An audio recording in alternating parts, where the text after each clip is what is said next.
नमस्कार। आज मैं आपको हिंदू धर्म के बारे में बता रहा हूँ, जिसको हम सनातन धर्म बोलते हैं। और सनातन धर्म ख़त्म करने के लिए मुसलमानों ने पहले पूरी ताकत लगाई, उसके बाद अंग्रेज़ों ने ताकत लगाई, क्रिश्चियनों ने ताकत लगाई, परंतु सनातन धर्म ना आज तक ख़त्म हुआ ना होगा। और मैं दावे से कह रहा हूँ कि आने वाले कुछ एक सालों में और धर्म घटते जाएंगे, सनातन धर्म बढ़ता जाएगा। अभी तक पूरे संसार में 5 ही हिंदू धर्म देश थे। अब एक छठा हिंदुस्तान पूरा हिंदू धर्म अपनाएगा। यहाँ पे मुसलमान,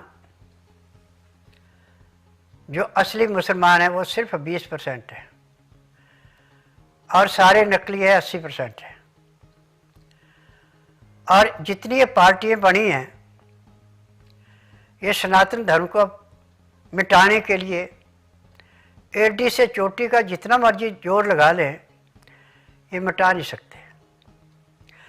और किसी धर्म में इतनी ताकत नहीं है जितनी के सनातन धर्म में है। आज पूरे संसार के अंदर हिंदू धर्म में रामचंद्र भगवान जी ने, कृष्ण भगवान जी ने जो जो कार्य किए हैं, वो आज तक किसी भी धर्म के अंदर, किसी भी इनके जो मुख्य लीडर मानते हैं उसके बारे में बताएं कि इसने ऐसा चमत्कार किया हो। हिंदू धर्म में रावण ने जब दुष्ट कर्म किए, हिंदू होते हुए भी राक्षस वृत्ति में गया, तो परिवार शायद कैसे उसका सर्वनाश हुआ। और कृष्ण भगवान के टाइम पे कौरवों ने पांडवों पे जब अत्याचार किया, तो कृष्ण भगवान ने कौरवों को कैसे मलियामेट किया और इनके साथ देने वालों को मलियामेट किया। अब इस टाइम मोदी और योगी, अब इनको भी राम और कृष्ण भगवान का रूप मान के चलिए। जो मोदी जी करेंगे उसकी बढ़ोतरी योगी जी करेंगे। ऐसे तो हमारे जितने भी बीजेपी के मुख्यमंत्री हैं, ये सब अपने इलाके में, अपने राज्य में सनातन धर्म को कितनी अच्छी मान्यता दे रहे हैं। ये कांग्रेस का राज नहीं है कि हिंदू की गर्दन काट दो और मुलजिमों को बरी करा दो। और आज पूरे संसार में, हिंदुस्तान में जितने भी इनकी बड़ी बड़ी मस्जिदें हैं, यदि इनकी गहराई से छानबीन की जाए, खुदाई करके देखा जाए, तो सबके नीचे मंदिर मिलेगा। क्योंकि मंदिरों का सर्वनाश करने वाला जयचंद था। ना जयचंद मुसलमानों को बुलाता, ना हमारा हिंदू धर्म को मिटाने की चेष्टा मुसलमान करता। और आज मोदी जी की सपोर्ट में पूरा संसार है। इन्होंने ना गलत काम किया ना कर देखते, और जो गलत काम कर रहे हैं उनको रोकने की चेष्टा करते हैं। जिसके दिमाग में इनकी बात समझ आ जाती है, वो तो काम हो जाता है। जिसके दिमाग में समझ नहीं आती, देर से आती है, बाद में पछताता है। अब महाराष्ट्र में, छत्तीसगढ़ में वादे तो सारे बड़े बड़े कर रहे हैं, परंतु आप गहराई से देखें, जहाँ जहाँ पे कांग्रेस की या दूसरे सरकार है, वहाँ पे सेंटर से जो भी मदद दी जा रही है वो मदद मिलती है, और जो इनके वादे, कोई भी वादा पूरा नहीं होता। परंतु मोदी जी, योगी जी और जहाँ जहाँ पे अपनी सरकारें हैं, वहाँ पे धड़ाधड़ कैसे काम होते जा रहे हैं।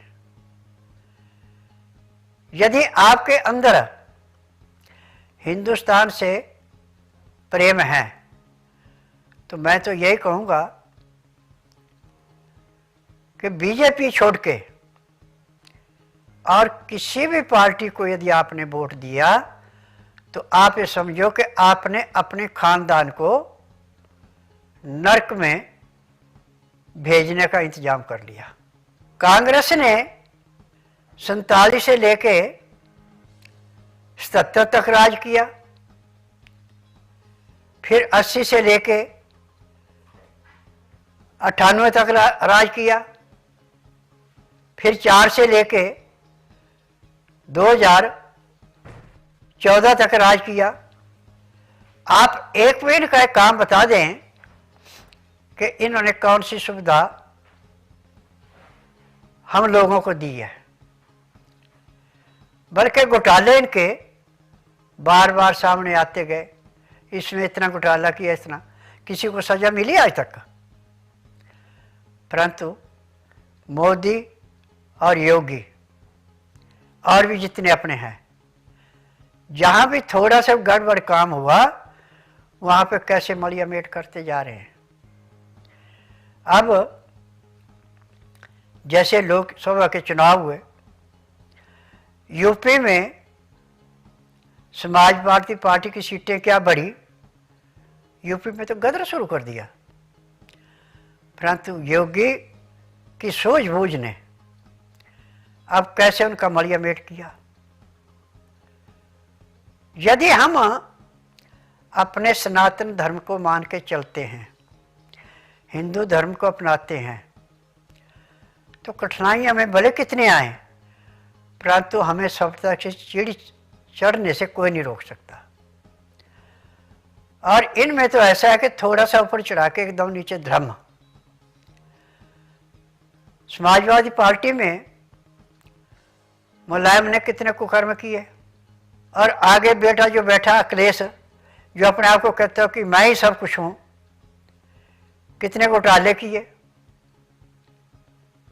और कैसे जवाहर यूनिवर्सिटी बनवाई थी, कैसे उसकी सपोर्ट की थी। उसी को समझता था कि यही मुख्यमंत्री है, मैं तो इसका दास हूँ। परंतु आज जवाहर यूनिवर्सिटी का क्या हाल है, उसके मालिक का, मालिकनी का, बेटे का क्या हाल है, ये आप सब बड़ी अच्छी तरह से जानते हैं। और आज तक मोदी के अलावा किसी भी प्रधानमंत्री को विदेशों में इतनी लोकप्रियता मिली हो तो भी आप देखें। आज पूरे हिंदुस्तान का स्वाभिमान जो है वो सब मोदी की वजह से है। मोदी जी ने पूरे हिंदुस्तान को अपना परिवार माना है, और इसने जात पात का कोई परहेज नहीं किया। जो किसी को जिस चीज की कमी थी वो सबको दी है। और यदि नोटबंदी इसने ना की होती तो आज ये हिंदुस्तान जिस मंजिल पे गया इस पे नहीं जा सकता था। कांग्रेस के राज में पी चिदम्बरम ने और महारानी ने मिलकर जो डुप्लीकेट नोट छुपाए थे, ये तो बचारून का आया हुआ है। और यदि आज हिंदू धर्म अपनाने वाले इन गद्दारों का साथ छोड़ दें तो मैं तो दावे से कह सकता हूं कि साल के अंदर अंदर जितनी भी नजायज प्रॉपर्टियां तैयार हुई हैं, जितने भी नजायज धंधे हैं, सारे के सारे ऐसे मलिया मेट होंगे जैसे अग्निकांड हर एक चीज को जला के भस्म करता है। इन्होंने लूट घसीट जितनी की है कांग्रेस के राज में, इतनी आपको बीजेपी के राज में नहीं मिलेगी। और अब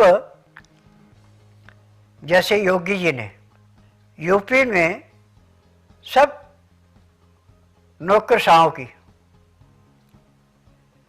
जब नौकरी लगे कितनी आमदन थी, कितनी जायदाद थी, और नौकरी लगने के बाद नजायज कितनी बनी। ऐसे ही अब पूरे हिंदुस्तान में होगा। और जितने भी ये मुफ्तखोर हैं कि सारे के सारे गड्ढे में गिरेंगे। अब दिल्ली में शीश महल बनाने वाला आज इतना परेशान क्यों है? परेशान इसलिए है कि जो कुछ इसने सोचा था कि मैं पूरे हिंदुस्तान पे राज करूंगा, वो चीज़ गई। पूरे हिंदुस्तान पे क्या, दिल्ली में या पंजाब में जहाँ भी करना चाहूँगा, अब मुख्यमंत्री की सीट पे तो इस जन्म तो क्या 7 जन्म तक नहीं जा सकता। इतना इसने अपने ऊपर गंद गिरा लिया है। अब जो इसके से होगी है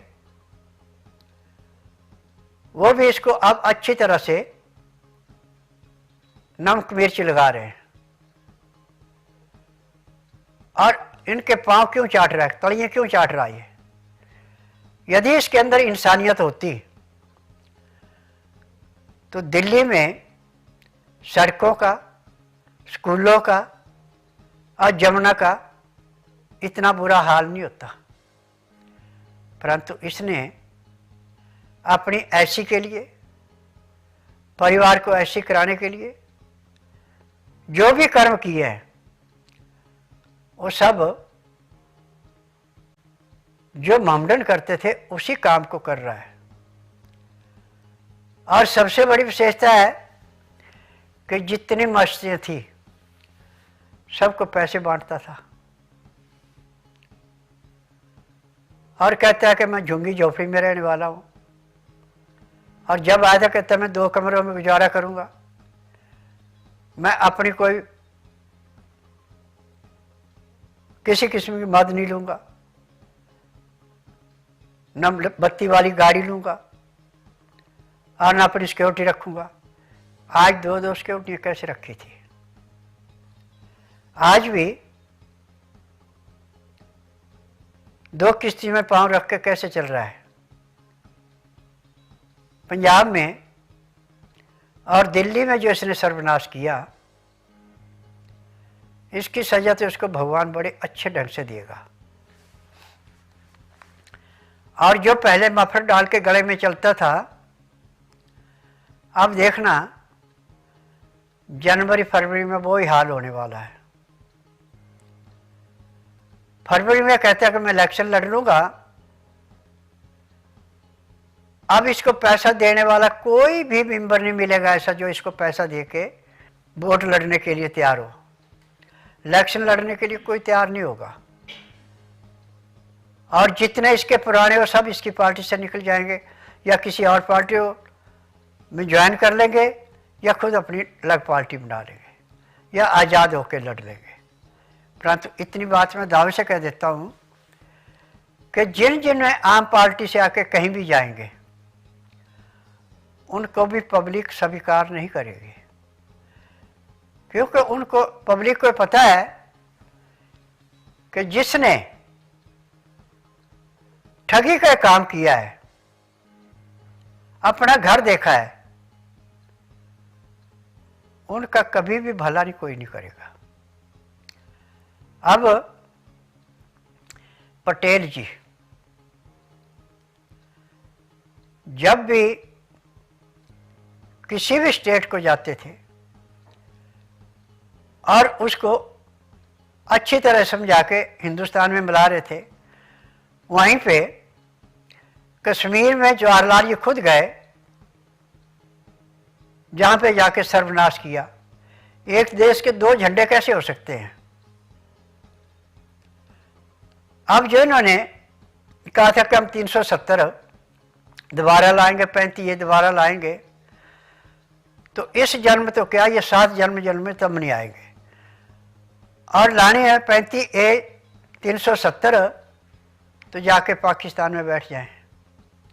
वो भले इनको पाकिस्तान में करने दें, परंतु हिंदुस्तान में अब नहीं होना।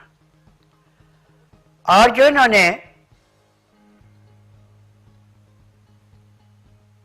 बैनर बनाया था और बैनर का जब विरोध हुआ तो भारतीय जनता पार्टी वाले को, जिसको इन्होंने पीटा, इसकी सजा तो इसको इस जन्म क्या, आगे भी 7 जन्मों तक मिलती रहेगी। और बाप बेटा क्या चाहते हैं कि हम उग्रवाद पैदा करा के हम कश्मीर में राज कर लें, तो आप इस चीज को भूल जाएं। अब आप ज्यादा से ज्यादा जनवरी तक हैं, यदि इसी पोजीशन पे आप चलते रहे तो जनवरी में फिर राष्ट्रपति शासन लग जाएगा।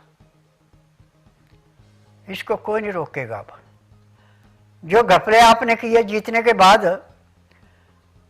और आपने जो उग्रवादियों को बुला के हमले कराने शुरू किए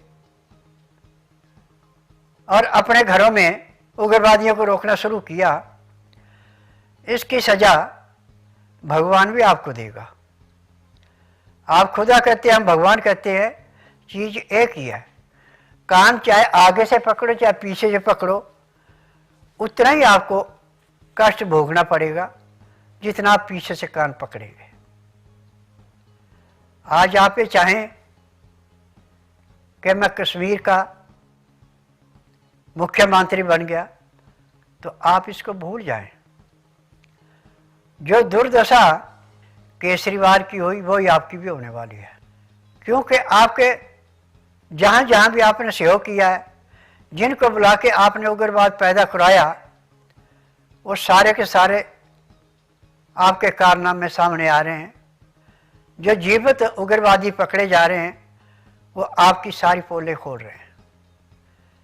यदि आपको बाप बेटे को शर्म हो तो आपको चुल्लू भर पानी में डूब मरना चाहिए।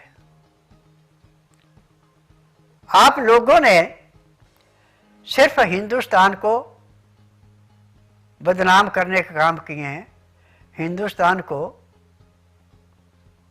स्वच्छ करने का काम कोई नहीं किया, गंदगी डालने का किया। आज पूरे हिंदुस्तान के अंदर कश्मीर तो हिंदुस्तान का मुकुट है, और मुकुट को ही आपने रौंदना शुरू किया। तो अब इतना आपको दावे से बता दूं कि 26 जनवरी के बाद आप ये भूल जाएंगे कि मैं कभी कश्मीर का मुख्यमंत्री था या मेरा बाप भी मुख्यमंत्री था, क्योंकि आपकी वो दुर्दशा होगी जो एक आवारा कुत्ते को गांव वाले मोहल्ले वाले, जब उसका थोड़ा सा दिमाग चढ़ जाता है, गलत भौंकना शुरू करते, पिटाई करते, ऐसे ही आपकी पिटाई होगी। आप बड़े खुश होके आए थे कि मैं प्रधानमंत्री से, गृह मंत्री से 370 द्वारा बहाल करा लूंगा। तो इस बात को आप भूल जाएं। अब जिंदगी में कभी भी 370 या 35A द्वारा वापस नहीं आ सकती। वो ऐसे कानून से पास हुई है और सुप्रीम कोर्ट ने भी उस पर मोहर लगाई है। आप ये समझें कि हम हिंदुओं को मिटा देंगे तो ये कभी नहीं हो सकता। और आज जितने भी हिंदू कन्वर्ट होके मुसलमान बने हैं या क्रिश्चियन बने हैं या और कोई मजहब अपनाया है, वो सारे के सारे समाप्त होंगे और फिर अपने सनातन धर्म में आएंगे। और आज 40% जो लड़कियां आपकी नौजवान, उनको हिंदू धर्म सबसे ज़्यादा पसंद आ रहा है और हिंदू धर्म में कन्वर्ट हो रही है। आपको थोड़ी सी शर्म लज है तो आप इतना कीजिए कि अपना त्याग पत्र देके राजनीति से बाहर हो जाएं। यदि आपको हिंदुस्तान में रहना अच्छा नहीं लगता तो जिस देश में आपको अच्छा लगता है उस देश में चले जाइए, क्योंकि आप जो गंदगी फैलाना चाहते हैं उसको सनातन धर्मी कभी नहीं फैलने देंगे। सनातन धर्म हमेशा शुद्ध विचारों का और शुद्ध विचारों में रहता है। जो सनातन धर्म में जिनकी बुद्धि पे पर्दा पड़ा है, जो सनातन को छोड़ करके दूसरे धर्म अपना रहे हैं, ये समझो कि अपने आप को नरक में जाने के लिए सीढ़ियाँ पैदा कर रहे हैं। अब रामायण की सिपाहियों की कापियाँ फाड़ी, हिंदू होके अपने हिंदू धर्म का अपमान किया तो भगवान आपको नहीं बख्शेंगे, अच्छी से अच्छी सजा मिलेगी। आज मैं एक बात और बड़ी जोर से कहना चाहता हूं कि चाहे आप किसी भी पार्टी से बिलोंग करते हैं, जिसने सनातन धर्म को छोड़ के मुसलमान धर्म अपनाया, वो समझो कि अपने परिवार को गंदगी के ढेर के ऊपर बिठाने जा रहे हैं। सनातन धर्म के अंदर जो ताकत है वो आज तक किसी धर्म के अंदर नहीं है। और जो आपका वक्फ बोर्ड है, ये वक्फ बोर्ड ज़्यादा से ज़्यादा जनवरी या फरवरी तक है। मार्च में सारे का सारा खत्म होगा, चाहे कोर्ट से खत्म करें चाहे संसद से खत्म करें, क्योंकि आप लोगों ने ये स्वीकार कर लिया कि हमारे पास कागजात नहीं है। कागजात नहीं तो हम मालिक कहाँ के हैं? यहाँ के जिसके पास भी अपनी जायदाद है उसकी चाहे 50 पीढ़ियों की रूपरेखा देखें, उसमें एक से आगे एक सनातनी ही मिलता जाएगा। आप जैसा दल बदलू नहीं मिलेगा। दल बदलू जयचंद बने थे, तो जयचंद ने हिंदुस्तान का कैसे सर्वनाश करवाया। और आज मोदी के, योगी के और जो भी हमारे भारतीय जनता पार्टी के सहयोगी दल हैं, ये दोबारा हिंदुस्तान को सोने की चिड़िया ही बना के छोड़ेंगे। और आज जो भी हिंदुस्तान की तरफ आंख उठाएगा उसकी आंख फोड़ी नहीं जाएगी, उसका पूरे का पूरा डेला बाहर निकाला जाएगा और आंधे की भांति जगह जगह ठोकरें खाएगा। अब जिससे हम सबसे ज़्यादा दुखी थे चीन से, उसने कैसे समझौता किया और कैसे अपनी फौजों को और जो अपना सामान बना रहे थे उसको वापस किया। और आज अमेरिका में जो राष्ट्रपति चुनाव होके दूसरी बार राष्ट्रपति बन के आया, इसके भी छीनने में आग कम नहीं है। और इसने जीतने से पहले कह दिया था कि हिंदुओं के साथ जो अत्याचार हो रहा है बर्दाश्त नहीं होगा। और ये सपोर्ट पूरी करेगा, परंतु इसकी सपोर्ट से पहले ही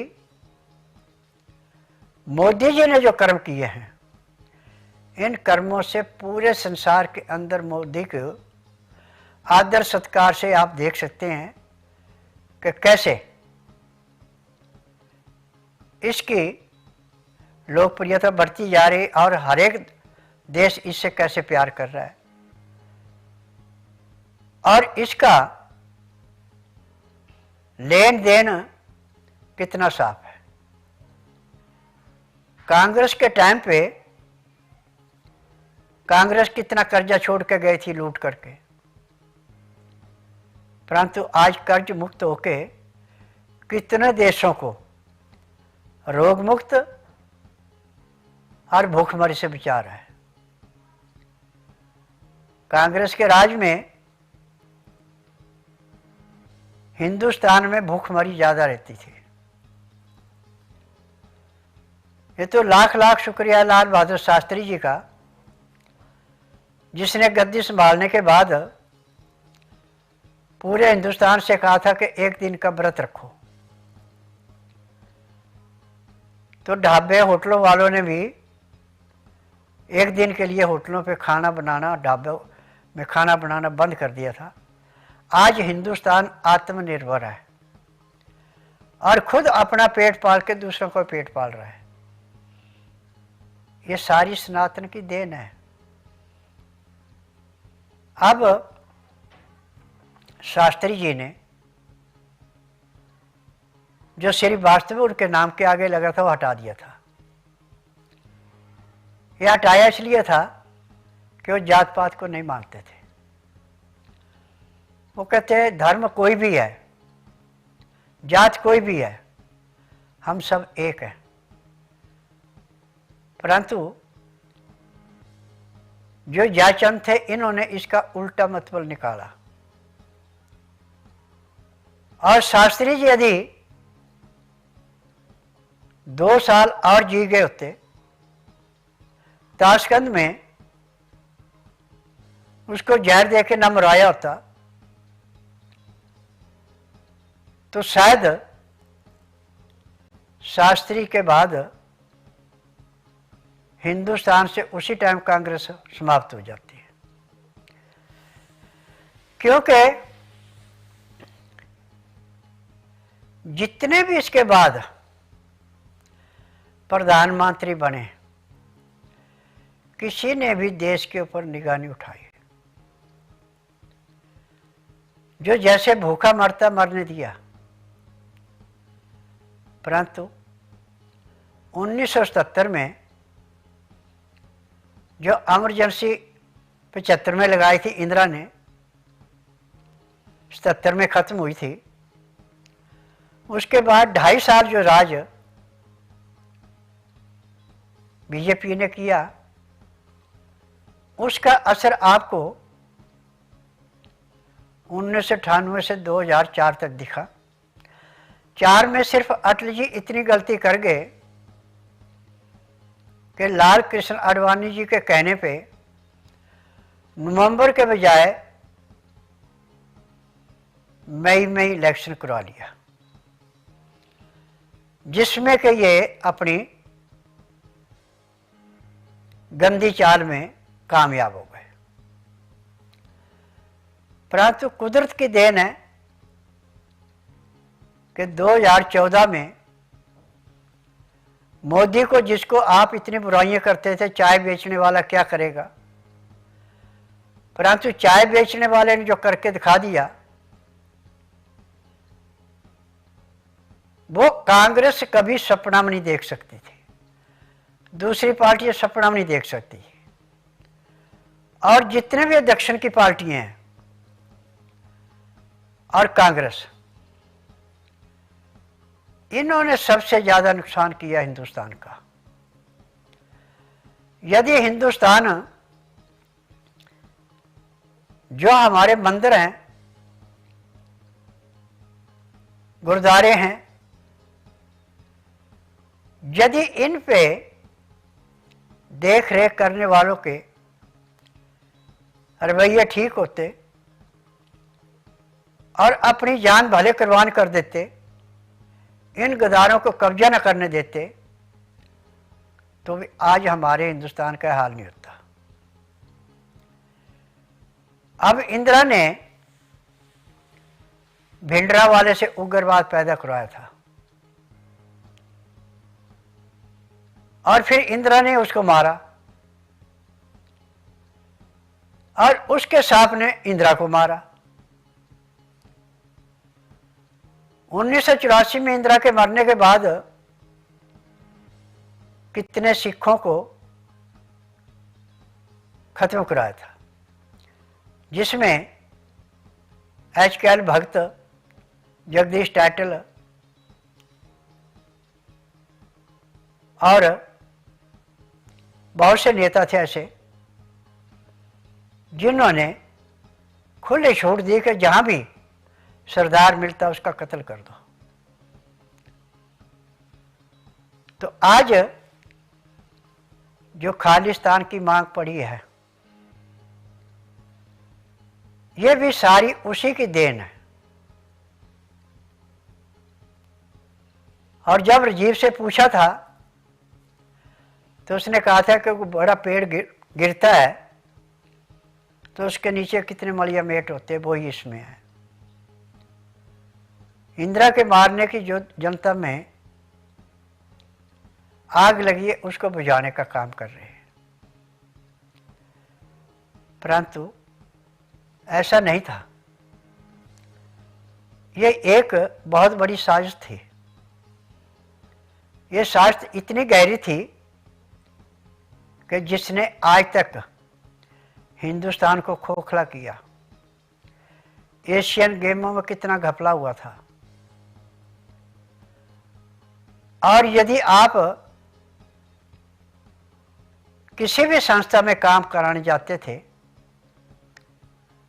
तो वहां पे जब तक इनको घूस नहीं दी जाए आपका काम नहीं होता था, परंतु आज बिना घूस दिए कैसे काम हो रहे हैं। और इनके टाइम पे किसी भी डिपार्टमेंट में जितने अंदर मुलाजिम होने चाहिए थे नहीं होते थे, उसके आधे होते थे। और वही कमी आज तक रही, परंतु अब आने वाले 1.5-2 साल में ये कमी कहीं नहीं मिलेगी। और यदि आपने कोई काम कराना है तो आपको सालों चक्कर लगाने के बाद भी काम पूरा नहीं होता था। और आज मोदी जी ने आपके घर से ही फोन के माध्यम से ही सारे काम कराने शुरू कर दिए। तो जो असली हिंदू नहीं है वही बीजेपी से मुंह मोड़ेगा। जो असली हिंदू है, सनातनी है, वो कभी भी बीजेपी से मुंह नहीं मोड़ेगा। भले जो लीडर आपके इलाके खड़ा हुआ उससे आपकी दुश्मनी है, परंतु पार्टी से दुश्मनी, तो पार्टी को वोट दिया जाता, आदमी को देख के वोट नहीं दिया जाता। पार्टी का रखवाड़ा कौन है उसको वोट दिया जाता है। और आज तक जितने मुसलमान IPS IAS अच्छे अच्छे ओहदों पे गए हैं, इतने कभी कांग्रेस के राज में गए थे? आप यहीं से गणना कर सकते हैं। और पुलिस में जितने भी आज अच्छे ओहदों के ऑफिसर हैं, जब भी इनके पास जाते हैं तो उनके साथ ऐसा बिहेवियर करते जैसे परिवार होता है। वो बात को बड़ी तसल्ली से सुनते हैं और काम को भी निपटाते हैं। और जो इनका रंग कांग्रेसियों का चढ़ चुका है, वो आज भी जिस सीट पे बैठे वहां करप्शन कर रहे हैं।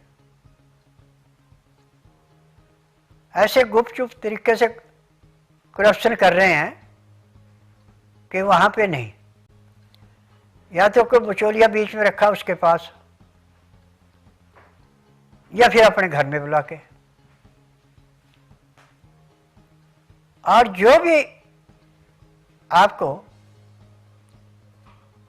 कमल के चिन्ह वाला मिलेगा, वो जो कुछ कहना मुंह के ऊपर कहेगा, पीठ के पीछे से नहीं कहता।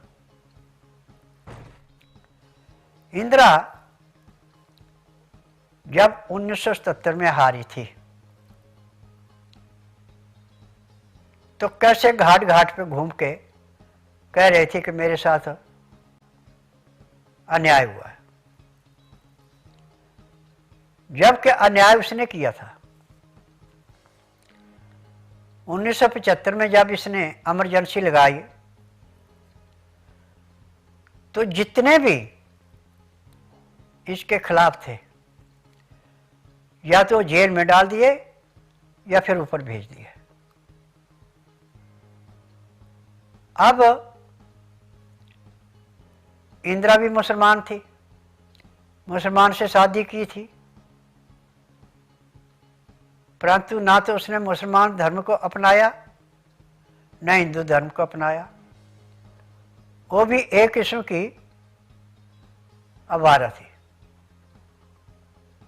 जिसका धर्म ही कोई नहीं आवारा होता है। जो अपने धर्म के ऊपर फख्र करता है, अपने धर्म को तन मन धन से स्वीकार करता है, वो आवारा नहीं कहलाता। आज चाहे हम महारानी को ले, चाहे महारानी की बेटी को ले, चाहे बेटे को ले, ये कितनी गंदी भाषा बोल के हिंदुओं का अपमान करते जा रहे हैं। परंतु बहुत से हिंदू ऐसे बेशर्म हैं जो कि फिर इसी पार्टी के अंदर घुसते जा रहे हैं, जबकि इस पार्टी के अंदर कुछ है ही नहीं। और जो बीजेपी छोड़ के जिनको टिकट नहीं दिया और कांग्रेस में जाके उनकी गोदियों में बैठ रहे हैं, उनसे तो भगवान से मैं एक निवेदन करता हूँ कि इस जन्म तो उन्होंने अपना बेकार किया है, आगे का जन्म भी उनको ऐसा ही धक्के खाने का मिले तो शांति मिलेगी। हमारा हिंदू धर्म संसार के उन धर्मों से है जो कि अच्छे बुरे को बड़ी अच्छी तरह से जानता है। और जो हमारे धर्म में जयचंद की औलादें हैं, औलादें हिंदू धर्म को छोड़ के मुसलमान धर्म, क्रिश्चियन धर्म, दूसरे धर्म अपना रही हैं। आप ये समझें कि आपको आखिरी सांस तक सुख मिलेगा तो कभी नहीं मिलेगा। आपको दुख भोगना ही पड़ेगा। क्यों भोगना पड़ेगा? कि आपने साफ जगह से उठ करके गंदगी में बैठना पसंद किया। गंदगी हमेशा गंदगी रहती है, उसमें से बदबू आती है, परंतु साफ जगह से बदबू नहीं आती। आज जो 288 सीटें हैं महाराष्ट्र में, इसमें से 170-180 के बीच में भारतीय जनता पार्टी जरूर जीतेगी। और जो झारखंड में 81 सीटें हैं, इन सभी 55 से 60 सीटें जो है बीजेपी जीतेगी। और जो इनके लालच में झूठों वैध में फंस जाएंगे, वो इनकी तरफ जाके वो जिंदगी भर रोएंगे, उनको कुछ नहीं मिलेगा। और मेरा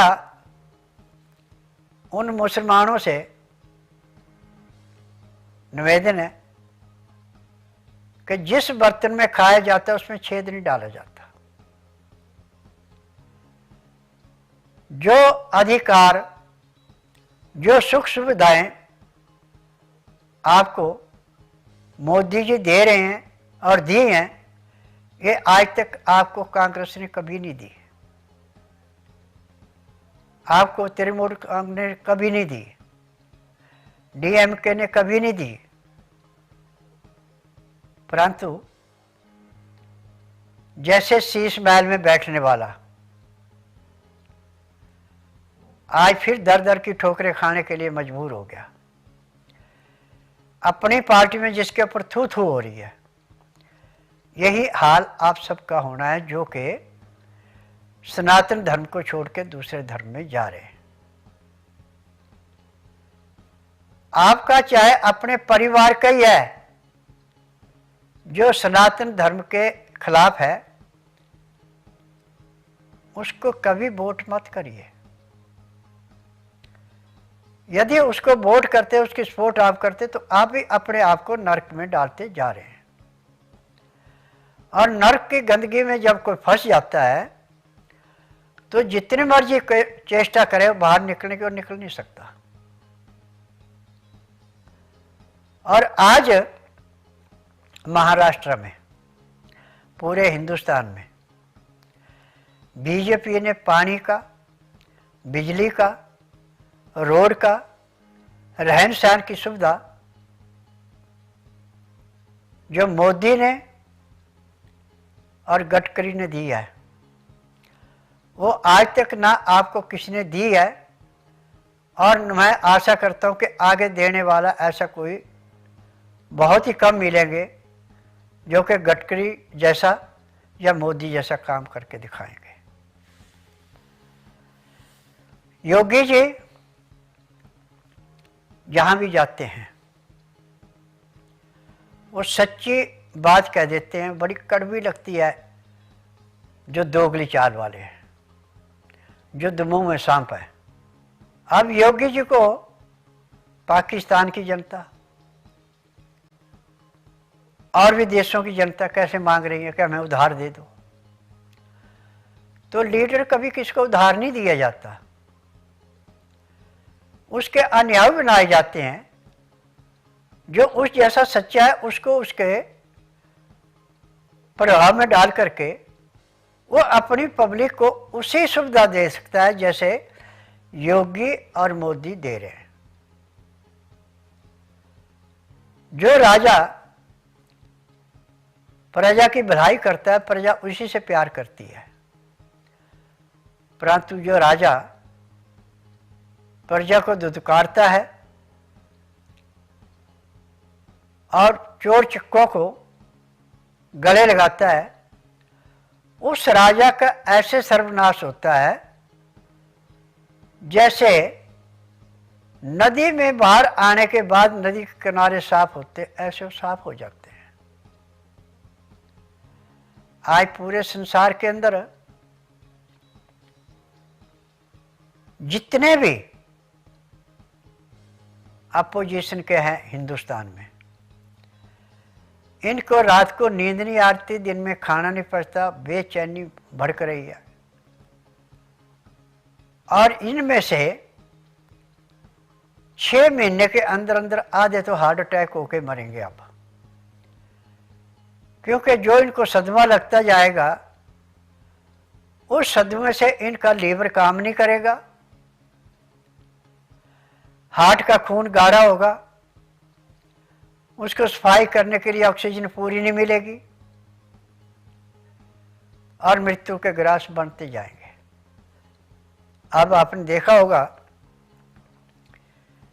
कि दिल्ली में जनता को तो कह दिया कि पटाखे नहीं चलाने, दिवाली पे कोई पटाखा नहीं फोड़ा जाएगा, परंतु ईमानदार मुख्यमंत्री जब जेल से बाहर आए तो कितने पटाखे फोड़े गए, उसके ऊपर नहीं बैन हुआ। और आज पुलिस वालों पे दोष दे रहे हैं और जो पटाखे चला रहे हैं उनके ऊपर दोष लगा रहे हैं। इनका दोष नहीं है, ये दोष है आम आदमी पार्टी का, और जो पंजाब में आम पार्टी का राज है उसमें पराली जलाने का। आज तक जितने भी कुकर्म हुए हैं इस सब में कांग्रेस पार्टी का, आम आदमी पार्टी का और जो सनातन धर्म छोड़ के दूसरे धर्म को अपना रहे उन्हीं का लेन देन है। अब सड़कों पे जो किसानों को बैठने के लिए मजबूर किया, ये कांग्रेस ने और आम पार्टी ने इनकी दुर्दशा कराई, और इन्हीं के मुंह से कैसे पोल खुले कि हम तो इनकी मदद के लिए आए थे। आप एक मदनी मुसलमान है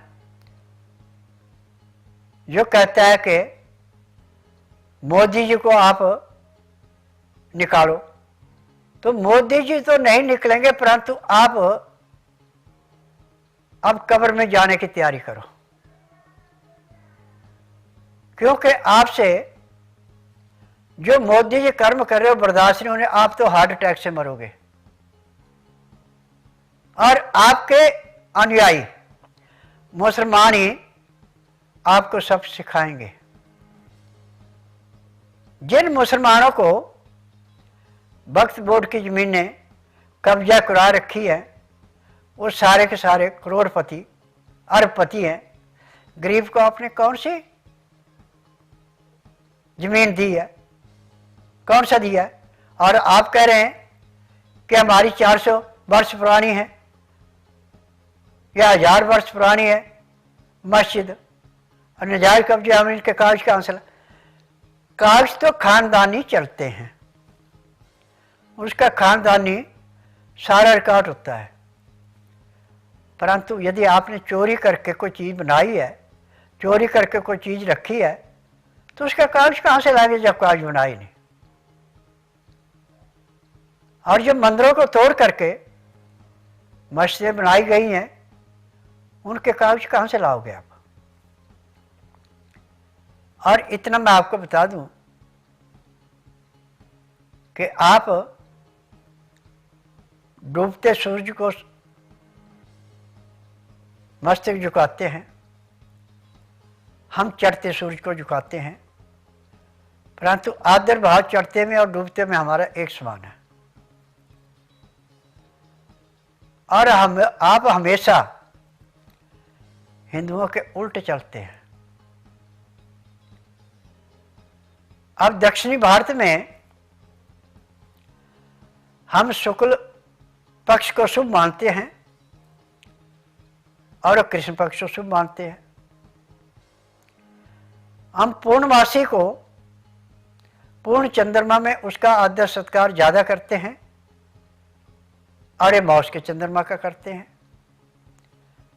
सब विचार हमारे से उल्ट चलते हैं इनके। जब पूरे हिंदुस्तान में एक जैसा धर्म होगा, सबके विचार एक जैसे होंगे, तो मैं दावे से कह रहा हूं कि किसी भी अकाल मृत्यु नहीं होगी। स्वाभाविक मृत्यु 120 साल के बाद है। जो अल्प मौतें होती हैं नशे से, बेतुके खाने पीने से, गलत विचारों से, जो दिल स्वीकार नहीं करता, उससे अंदर से आत्मा उसको छोड़ के दूसरा जन्म लेने के लिए चली जाती है। यदि उसने अच्छा कर्म किया तो उस आत्मा को फिर कई सालों तक तरह तरह की योनियों में भोग भोग के फिर जब दोबारा इंसान के शरीर में आने का मौका मिलता है, यदि उसमें फिर वही कर्म कर रहा है तो फिर वह सारी उम्र के लिए रेंगता हुआ कीड़ा ही बनता है। मदनी जी, जो आप मोदी जी को धक्का देके बाहर निकालने की बात कर रहे हैं, तो भगवान ही आपको धक्का देगा। आपको अपनी बरादरी से भी धक्का दिलाने की जरूरत नहीं पड़ेगी। अब आपके शरीर छोड़ने की व्यवस्था आ चुकी है और फिर भी आप इतना दुष्ट प्रचार कर रहे हैं जिससे आप मुसलमानों की जिंदगी में गंदगी फैलाते जा रहे हैं। यदि आपके अंदर इंसानियत है तो आप हराम का खाना छोड़ दें। जो आप अपने कारखानों में जाली नोट छुपा रहे हैं और नशे की उपज को बढ़ा रहे हैं, इससे पीछे हो जाएं तो जाती दफा आपको 10 आदमी कहेंगे लो जी बहुत अच्छा था, चला गया, बहुत दुख हुआ। परंतु जो कर्म आप करके जा रहे हैं, जाने के बाद सब खुशियां मनाएंगे कि अच्छा हुआ एक बद चलन तो घटा। आज पूरे संसार के अंदर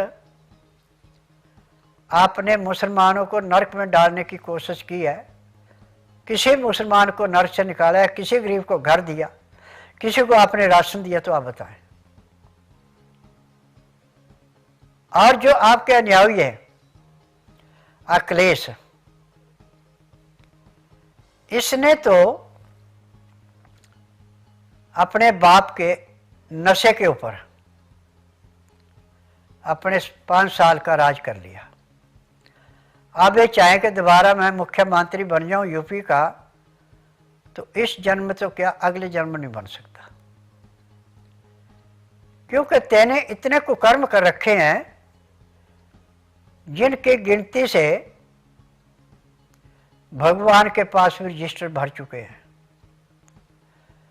शरीर छोड़ने के बाद जब वहाँ हिसाब किताब करवाया जाता है तो वहाँ से यही मिलेगा कि उसको नरक में डाल दो।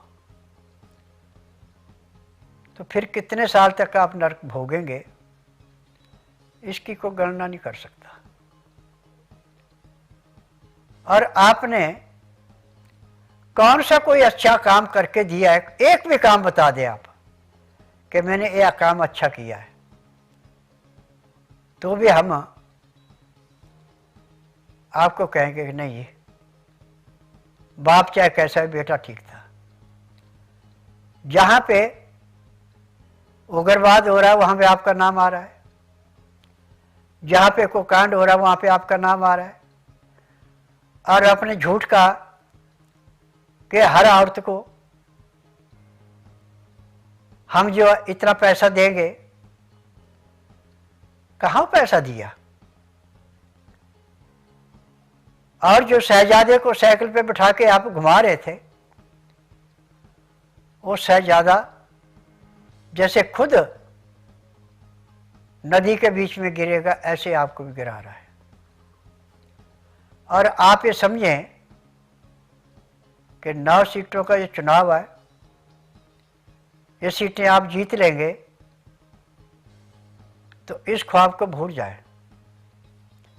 अब मैं वहाँ के वोटरों से एक निवेदन कर रहा हूँ कि जहाँ जहाँ भी 9 सीटों पर चुनाव है, आप हिंदू धर्म को अपनाएं और हिंदुस्तान की लाज बचाएं। यदि आपने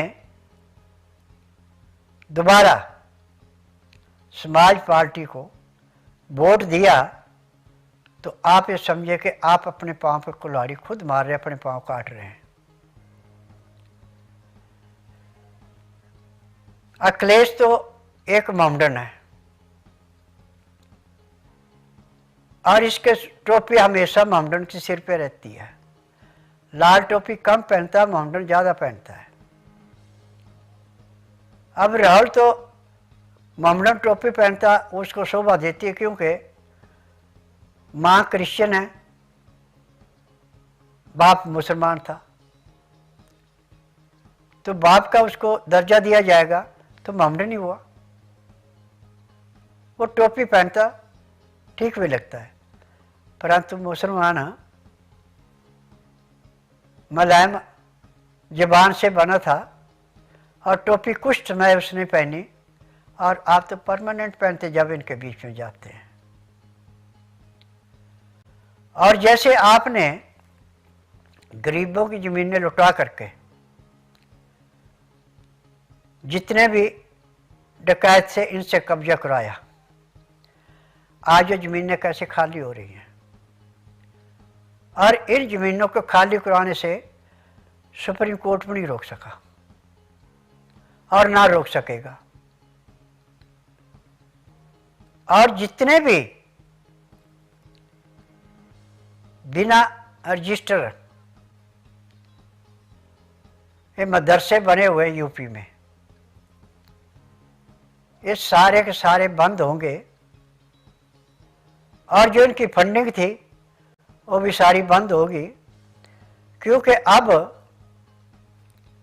योगी राज, मोदी राज, अमेरिका में बाइडेन का राज आ रहा है। इसमें कोई भी देश आपको फंडिंग नहीं कर सकता। अब ये मैं दावे से कहता हूँ। हिंदू धर्म हमारा एक ऐसा धर्म है जिसने पैर के तलुए से सिर के बाल तक, बच्चे बूढ़े जवान सबकी मदद की है, किसी की दुर्दशा नहीं की। और मुसलमानों में बेटे ने बाप को मार के गद्दी संभाली, भाई ने भाई को मार के गद्दी संभाली। वो काम आप करते जा रहे हैं, ये अब सनातन धर्म में नहीं होगा। और ऐसे भी 2021 जो चला है, इसमें 2040 आते आते तक हिंदुस्तान एक किस्म का प्योर हिंदुस्तान बन जाएगा। इसमें जितने भी दूसरे मजहब सारे के सारे हिंदू धर्म को अपनाएंगे, क्योंकि जो चमत्कार हिंदू धर्म में हैं वो और किसी धर्म में नहीं है। उल्टे सीधे काम तो दूसरे धर्म पूरा कर सकते हैं, परंतु अच्छा काम कोई नहीं कर सकते। और यदि आप 10 मिनट भी किसी भी हिंदू देवी देवता को स्मरण करते हैं और सच्ची लगन से करते, ये नहीं है कि वहाँ पे स्मरण कर रहे हैं और मन आपका कहीं रोड पे घूम रहा है, तो वो आपका धर्म नहीं है। वो आपका किसी देवता की पुकार नहीं है, परंतु सच्चे मन से जब आप किसी देवी देवता को स्मरण करेंगे तो किसी भी रूप में आके वो आपकी रक्षा करेगा। परंतु जब आप दिखावा करेंगे तो आके वो आपको सजा देकर आपका भला नहीं कर सकता। अब मैं उन वोटरकारों से निवेदन कर रहा हूं जहां जहां भी इलेक्शन हो रहे हैं, आप सनातन धर्म को मान के ही वोट करें, दूसरे मजहब को मान के वोट ना करें। यदि आप दूसरे मजहब को मान के वोट कर रहे हैं तो आप ये समझिए कि अपने घर में आफत ला रहे हैं। गलत रास्ते पे चलने वाले को और चलाने वाले को भगवान नहीं बख्शता। और जो किसी की मदद करता है और भूखे को खाना खिलाता है, प्यासे को पानी पिलाता है, उसकी भगवान भी पूरी मदद करता है। आज दिल्ली के अंदर जो गंद केजरीवाल ने और केजरीवाल की सरकार ने डाल रखा है, दिल्ली वासी खुद ही अपने मन से महसूस करें कि जब तक केजरीवाल गद्दी पे नहीं था, उससे पहले इतनी दुर्दशा दिल्ली की नहीं थी। और जितनी दिल्ली अब गंदी है, इतनी गंदी नहीं थी। रोड कितने अच्छे सीमेंट के बने हुए थे, जो खोद खोद के अब गड्ढे गड्ढे कर दिए हैं। और जहां पे कांग्रेस ने पानी दे रखा था, उस पानी को तोड़ के प्लास्टिक की नालियां तो दबा रखी हैं, परंतु पानी का कनेक्शन नहीं दिए। उसको 7 साल भी हो गए। और जब कहीं पे कनेक्शन लेने के लिए अप्लाई करते हो, कहते हैं ये आपके एमएलए ने इनकार कर रखा कि यहाँ पे अभी कनेक्शन नहीं देना। तो हम तो उनके मुलाजिम हैं, हम बगैर उनके कहे कनेक्शन नहीं दे सकते। परंतु इतना मैं उनसे भी कहता हूँ, और एमएलए को जो कहते हैं कि जितने दिन आपने राज करना कर लिया, अब आपके भीख मांगने के दिन आ गए, अब आपको वोट नहीं मिलना। आप वोट के लिए चाहे पांव पकड़े, जो मर्जी करें, जो हिंदू धर्म नहीं अपनाएगा, दूसरा धर्म अपना के आपको वोट देगा, उसका भी सर्वनाश होगा।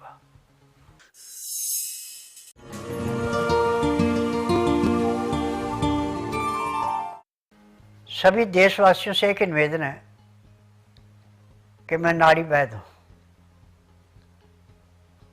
मैं सुनी सुनाई बातों पे बात नहीं करता। आज पूरे संसार के अंदर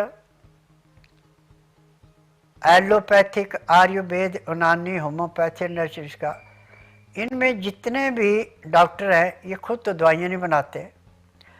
फार्मेसियों से दवाइयाँ बन के आती है, उनमें गुण है तो भी, ना है तो भी, इन पे डॉक्टरों की जिम्मेदारी नहीं है।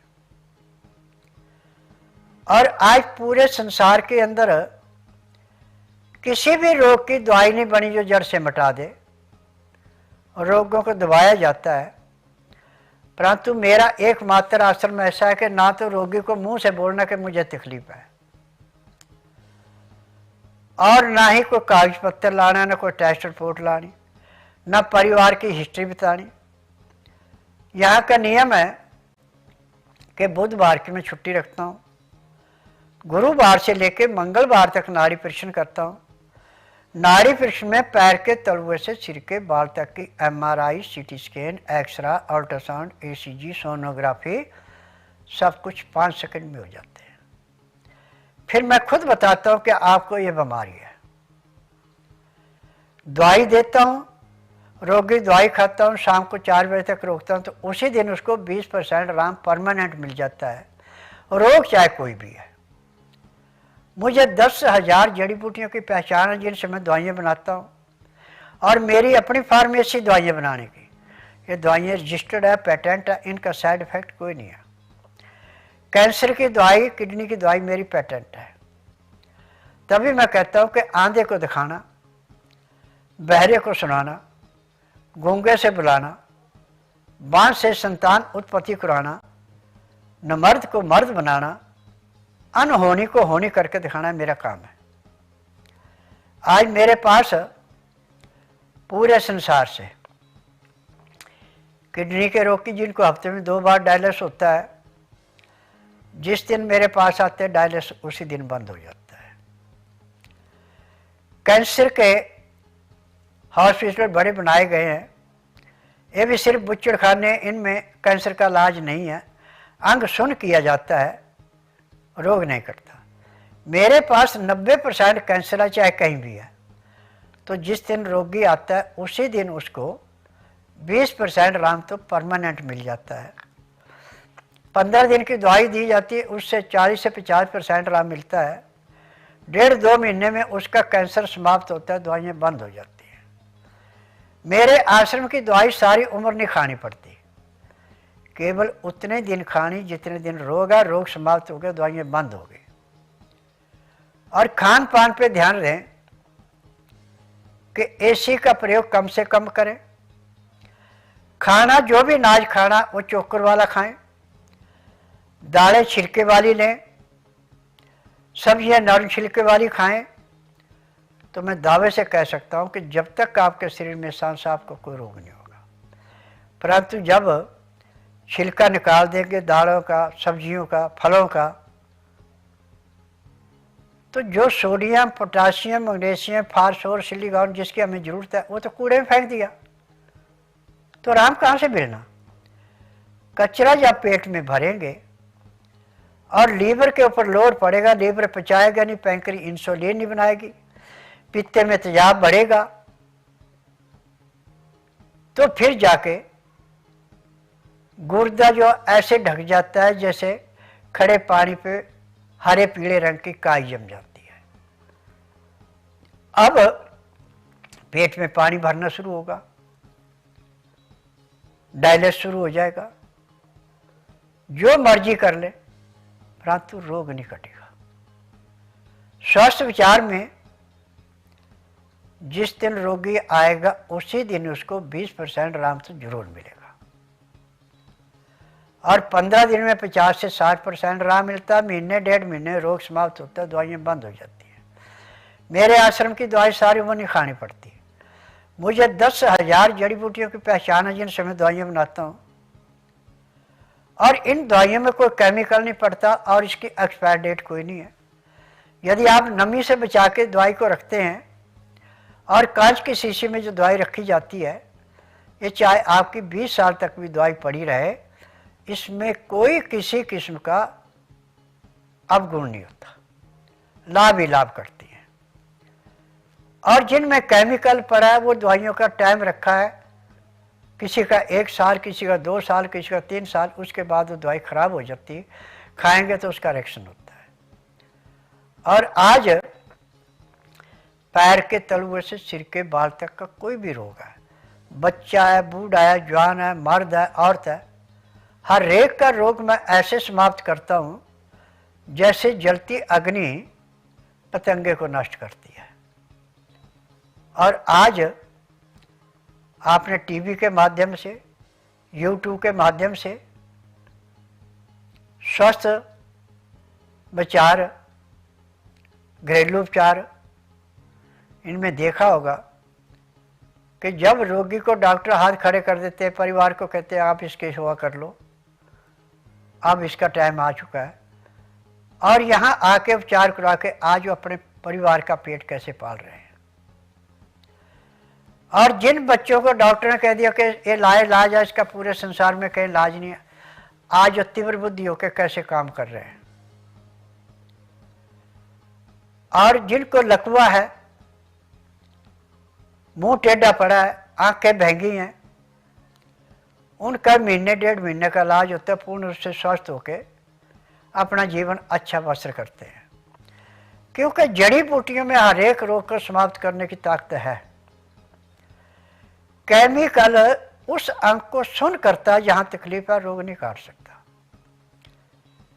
अब डॉक्टर किसी के घुटनों में तकलीफ होगी तो ऑपरेशन करके उसमें प्लास्टिक भर देते हैं, फिर वो ज़मीन पे बैठने काबिल नहीं रहता, वो सिर्फ ऊंची जगह पे बैठेगा टांगे लटका के। परंतु यहाँ पे जब ऐसा रोगी आता है तो उसी दिन उसको 20% आराम मिल जाता है, और 1 महीने में अपने चौकड़ी लगा के आराम से बैठना, चलना फिरना शुरू हो जाता है। उम्र कोई भी है, ना तो घुटनों का कार्ट्रिज घिसता है, ना ग्रीस खत्म होती है। जो नजला जहाँ जाके जम गया वो हड्डी का रूप धारण करता है, उसको डॉक्टर कहते हैं कि कॉटेज घिस गया, इसकी ग्रीस खत्म होगी। ऐसा कुछ नहीं है। मेरे पास ऐसे ऐसे रोगी आते हैं जो कि खड़े खड़े नब्ज दिखाते हैं, बैठते नहीं हैं, परंतु दवाई लेने के बाद, मालिश करने के बाद 4 घंटे के अंदर वो आराम से बैठना उठना शुरू कर देते हैं, क्योंकि मेरे पास दवाइयाँ खाने की हैं, पीने की हैं, मालिश करने के तेल है, आँख में, नाक में, कान में डालने की दवाइयाँ, जो शरीर का रोग है वो सब दवाइयाँ इकट्ठी दी जाती हैं। इन दवाइयों का वजन 15 किलो से लेकर 20 किलो के बीच का होता है 15 दिन की दवाई का। इसमें पीने की दवाइयाँ ज़्यादा होती हैं, मालिश के तेल और नाक में डालने की दवाइयाँ ज़्यादा होती हैं। हर किस्म के रोग को समाप्त करने के लिए ऑक्सीजन लाजमी होती है। हॉस्पिटलों में तो आर्टिफिशियल ऑक्सीजन मिलती है, परंतु यहाँ तो नाक में डालने के लिए जो दवाई दी है वो नेचुरली ऑक्सीजन पैदा कर देती है। जिसको नाक से सांस लेता ही नहीं है, मुंह से सांस लेता है, उसको मेरे पास आने से उसी दिन नाक से सांस आना शुरू हो जाता है। ये मेरी दवाइयों की विशेषता है। और आज मैंने पूरे संसार से एक निवेदन किया कि जब आप उपचार करके थक जाएं, डॉक्टर हाथ खड़े कर दें, तो आप बुधवार छोड़कर गुरुवार से लेकर मंगलवार के बीच में मेरे आश्रम में आइए। जिस दिन आना उस दिन रात्रि 10 बजे तक खा पी के दातन कूड़ा करके बड़ी इलायची मुंह में रख के चूसते रहें। जब तक मैं नाड़ी परीक्षण नहीं करूं तब तक आपने एक बूंद भी पानी नहीं पीना, ना कुछ खाना। 9 से 10 के अंदर अपना नामकरण कराना। 10 से 12 मैं नाड़ी परीक्षण करता हूं। नाड़ी परीक्षण में पैर के तलुए से सिर के बाल तक की MRI, CT scan, X-ray, ultrasound, ECG, sonography सब कुछ 5 सेकंड में हो जाती है नब्ज में। फिर उसके अनुसार दवाइयाँ दी जाती हैं। दवाइयाँ खाने की हैं, पीने की है, मालिश करने के तेल है, आँख में, नाक में, कान में डालने की दवाइयाँ हैं। और मेडिकल में तो यदि किसी कानों में वायर ठीक नहीं आती तो मशीन लगाते हैं, परंतु यहाँ कान में दवाई डालने से मशीन से ज़्यादा आवाज़ कान में आना शुरू हो जाती है। और कच्चा मोतियाबिंद तो मेरी दवाई से आँख में डालने से वो समाप्त हो जाता है। आपके बाल झड़ रहे हैं, टूट रहे हैं, 2 मुँह में बन रहे हैं, तो जो तेल मैंने बनाया इसकी मालिश करने से बाल झड़ने बंद हो जाते हैं, सफ़ेद हो रहे हैं तो दोबारा नए सिरे से काले होने शुरू हो जाते हैं। और जो चीज़ मेडिकल साइंस, आयुर्वेद, यूनानी, होम्योपैथिक नहीं बना सकी वो चीज़ें मैंने बनाई हैं। और मेरा इतना सटीक उपचार है कि रोगी दवाई लेने के 10 मिनट के बाद ही कहता कि हाँ मेरे अंदर परिवर्तन आना शुरू हो गया। और आज पूरे संसार से मेरे पास रोगी आ रहे हैं, क्योंकि मेडिकल में तो पूरे संसार में सिर्फ इतना काम है कि जहाँ पे आपको तकलीफ हो उसको सुन कर देते हैं, रोग जड़ से समाप्त नहीं होता। और जब तक आप जिएंगे तब तक आपको दवाई खानी पड़ेगी। परंतु मेरे आश्रम में किसी को 15 दिन, किसी को महीना, किसी को 1.5, किसी को 2, जो ज़्यादा लापरवाह उसको 3 या 4 महीने दवाई खानी पड़ती है। रोग समाप्त होता है, दवाइयाँ बंद हो जाती हैं। ये जड़ी बूटियाँ हैं, इनमें केमिकल कोई नहीं है और शुद्ध दवाइयाँ हैं। और इन दवाइयों की विशेषता है कि इनका साइड इफेक्ट कोई नहीं है। एलोपैथिक दवाई थोड़ी ज़्यादा खा ली तो उसका भी नुकसान है, कम खाई तो उसका लाभ नहीं है, और पूर्ण मात्रा में खाई तो शरीर सुन्न हो जाता है। बस इतना काम है। आज मैं पूरे संसार से एक ही निवेदन कर रहा हूं कि सबसे पहले तो आप हिंदू धर्म को अपनाइए। हिंदू धर्म में हमारे में कोई कमी नहीं है। हिंदू धर्म पैदा होते बच्चे से आखिरी सांस लेने तक अपना सही रास्ता बताता जाता, ये उलझाता नहीं है। हम मूर्ति पूजा में विश्वास करते हैं, जबकि दूसरे धर्म मूर्ति पूजा में विश्वास नहीं करते। कब्र पे आप जितना मर्जी कपड़ा चढ़ा लें, वो आपके मन का एक विश्वास है कि हाँ इस कब्र से मेरा काम हो, उस वहाँ से काम नहीं होता। ये काम किसी की दुआ से होता है। और हिंदू धर्म में आज जो पतिव्रता औरतें हैं, वो पति का वियोग सहन नहीं करती, वो या तो उसकी चिता में कूद के प्राण त्याग देती हैं, या फिर खुद अग्निदाह कर लेती हैं। और उनकी जहाँ समाधि बनाई जाती, जो भी आप मुंह से बोलेंगे वो औरतें वो उस काम को पूरा करती हैं। औरत के अंदर जो ताकत है बहुत ज़्यादा है। यदि औरत अपनी ताकत दिखाए तो बहते पानी को भी खड़ा कर सकती हैं। ये इनके अंदर के गुण हैं। मैंने बहुत सी ऐसी औरतों की समाधियां देखी हैं, स्थान देखे हैं कि आप सच्चे मन से वहां पे जाके जो भी प्रार्थना करते हैं,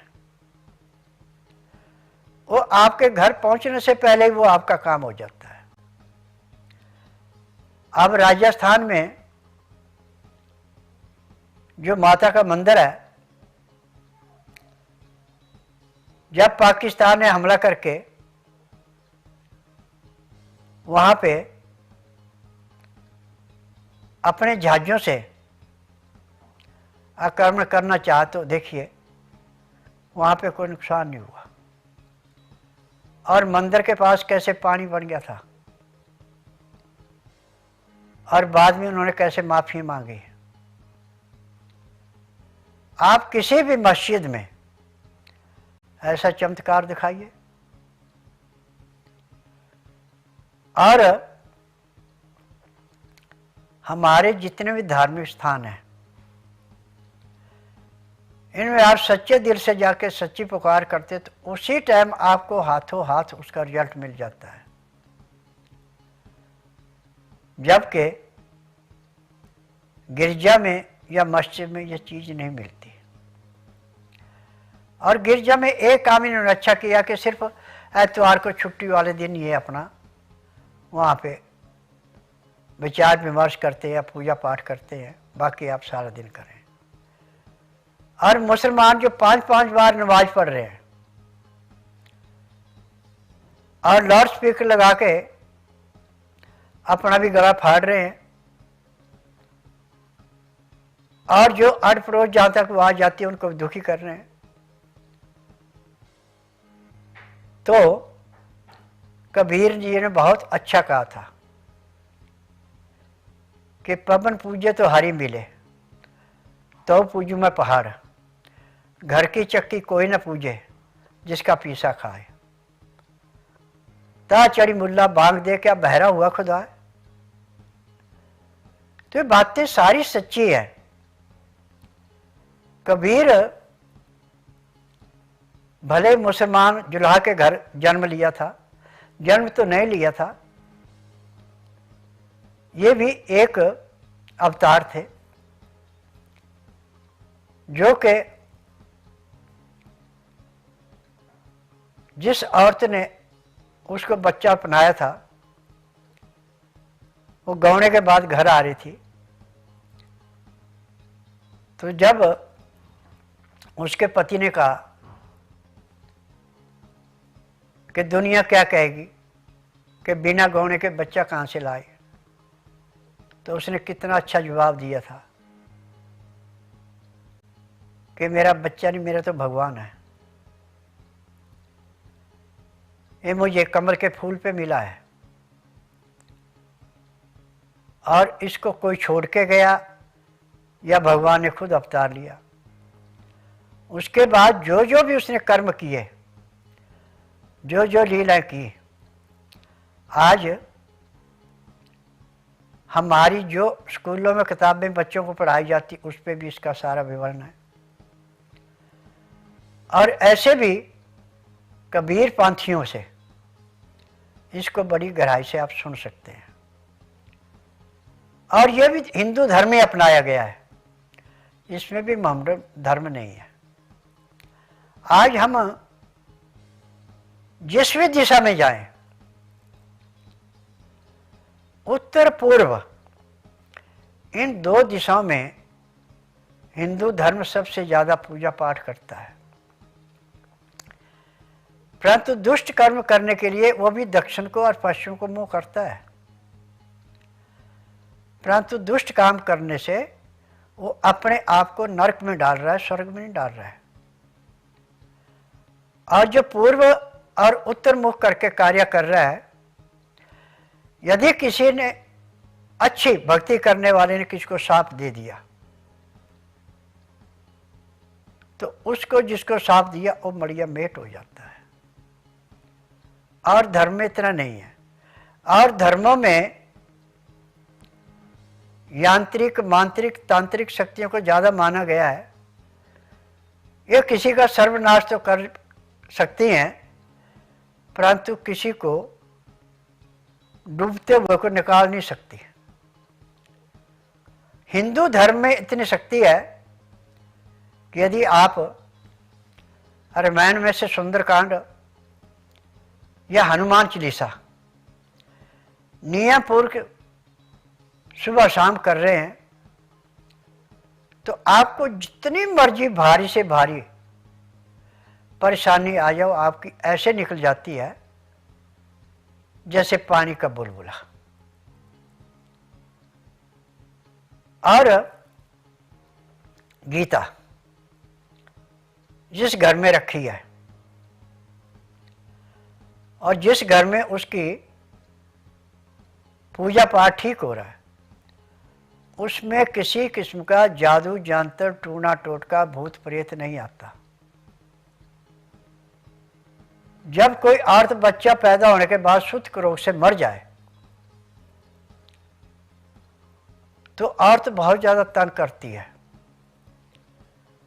और आपने कोई चीज रखी हो उठा के ले जाके आपको दिखाई नहीं पड़ेगी।